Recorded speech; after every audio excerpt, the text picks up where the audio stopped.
ঠুংঠুং একজন অনাথ এবং পরিষ্কার মনের মানুষ ছিল। সে সারাদিন গ্রামে ঘুরে খবরের কাগজ বিক্রি করত, কিন্তু এক সন্ধ্যায় তার ছোট্ট ঘরের ভাঙা ছাদের উপরে বসে র্যান্ডম ম্যাচে গেম খেলতেছিল। ঠিক তখনই অপর দিক থেকে সে একটি মেয়ের খিলখিলানির হাসি শুনতে পেল। এই হাসি শুনতেই তার মন সেখানে হারিয়ে ফেললো এবং ততলিয়ে জিজ্ঞেস করলো, কি আমি কি তোমার নাম জানতে পারি? তখনই অপর দিক থেকে আওয়াজ এলো, রতে রিমঝিম, রতে আলো, আর রতে রিয়া, আর তুমি? তখন ঠুংঠুং বলল, ততে ঠুংঠুং শর্মা, ততে একটু সোজা, ততে একটু লাজুক, আর ততে ঠুংঠুং। এই কথা শুনেই রিয়া খিলখিল করে হেসে উঠলো এবং সেই দিনের পর থেকে দুজনেই বন্ধু হয়ে গেল। তবে ঠুংঠুং এর কথার সততা এবং তার সরলতা রিয়ার মন জয় করে নিল এবং দেখতে দেখতে বন্ধুত্ব প্রেমের রূপ নিল। দুজনেই মাইলকে মাইল দূরে ছিল, কিন্তু মন সবসময় কাছাকাছি ছিল। কিন্তু একদিন রিয়া কাঁদতে কাঁদতে বলল, ঠুংঠুং আর সহ্য হয় না, আর অপেক্ষা করতে পারতেছি না, আমাকে তোমার কাছে নিয়ে চলো না, আমি তোমাকে ছাড়া আর বাঁচতে পারবো না। তার আগে গাইস, আমাকে একজন পাবজি প্লেয়ার চ্যালেঞ্জে বলেছে ফ্রি ফায়ার থেকে নাকি পাবজির দর্শক অনেক বেশি বেড়ে গেছে। আজকে আমি এটাই প্রমাণ করবো, আর তোমাদের বেশি কিছু করতে হবে না। তুমি যদি একজন ফ্রি ফায়ার প্লেয়ার হয়ে থাকো এবং ফ্রি ফায়ারকে মন থেকে ভালোবাসো, তাহলে ভিডিওতে লাইক করে চ্যানেলটিকে সাবস্ক্রাইব করে দাও। আর যদি পাবজিকে ভালোবাসো, তাহলে কমেন্ট সেকশনে কালো হাত দাও এবং ফ্রি ফায়ারকে ভালোবাসলে কমেন্ট সেকশনে লাল হাত দাও। আজকে আমি দেখবো কার দর্শক বেশি।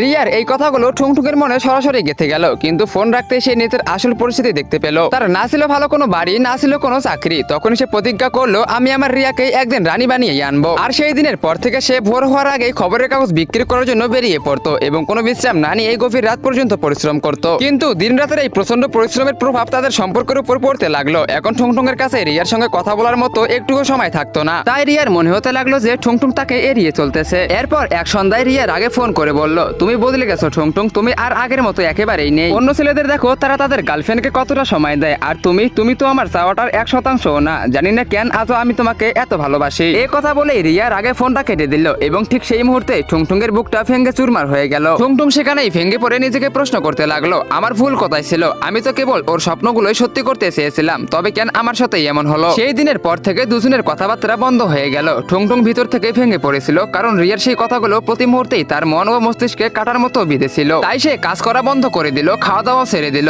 এবং ধীরে ধীরে তার শরীর খারাপ হতে লাগলো। তো গাইস, এরপরে কি হতে চলেছে? ঠুংঠুং এবং